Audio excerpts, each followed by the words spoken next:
الشرح والإبانة على أصول السنة والديانة.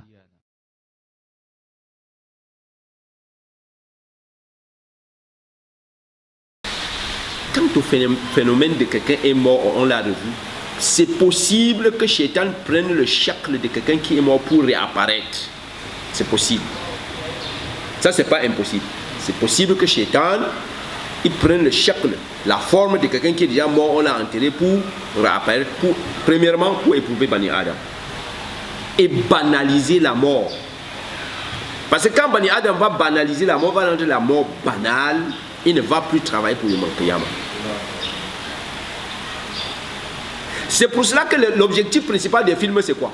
C'est qu'un acteur meurt dans le film-ci et le film prochain, il revient encore rejouer. De telle sorte qu'à la fin, la mort, que les gens banalisent la mort, que la mort là, c'est ça. L'objectif de ça, c'est faire de sorte que nous, on ne pense plus à faire quelque chose pour Yom Al-Qiyamah, c'est que tout ça est banal. Donc, dans les œuvres de Shaitan, son objectif, c'est de nous faire oublier qu'on sera jugé Yom Al-Qiyamah. C'est ça l'objectif. C'est pour ça qu'il peut prendre le shakl de quelqu'un qui est mort, il revient à la vie. On dit que non, celui-là il est mort, il est sorti encore de la tombe, il a marché. Ça fait que les gens, la mort devient quelque chose de banal. Pourtant elle existe. Elle est là. Et chacun de nous, chaque jour s'avance vers sa mort. Parce qu'elle vient vers nous. Tu t'avances vers elle. Quand le moment va arriver, tu vas mourir. Quand tu as dit qu'il y a quelqu'un qui a ressuscité vraiment de la mort, il n'y a pas. La résurrection, c'est Yom Al-Qiyamah. Ce n'est pas sur la terre là maintenant, c'est Yom Al-Qiyamah. Mais Allah peut nous éprouver en faisant que Shaitan prend la forme de quelqu'un qui est mort et que nous connaissons pour apparaître. Pour affaiblir les faibles d'esprit dans leur foi.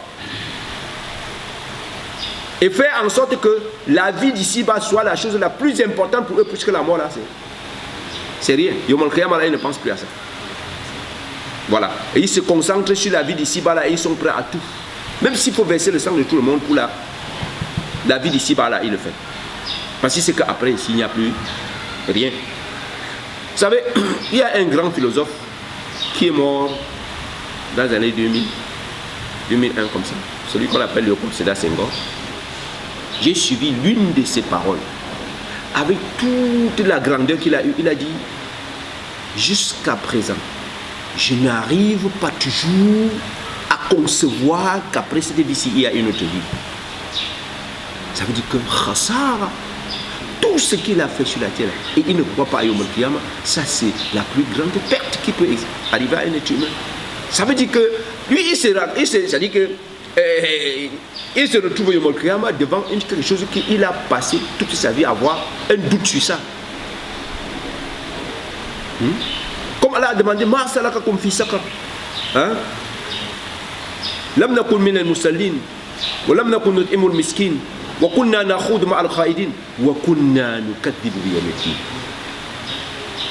Ça c'est la plus grande catastrophe qui peut arriver à un être humain, de refuser qu'il n'y aura pas une comptabilité. Quand nous ouvrons les boutiques sur la terre, on met les gens dedans. Après un mois, après un an, on vient, on fait la comptabilité. Il a vendu, j'ai perdu, bien j'ai gagné.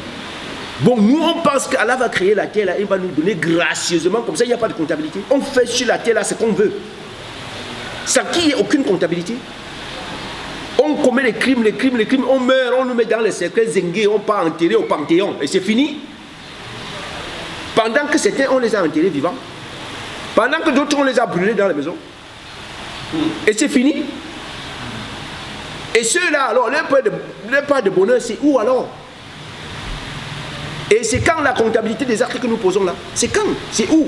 Il faut absolument qu'il y ait une comptabilité, Yom Al-Qiyamah, pour que les gens récoltent effectivement les fruits de ce qu'ils ont semé.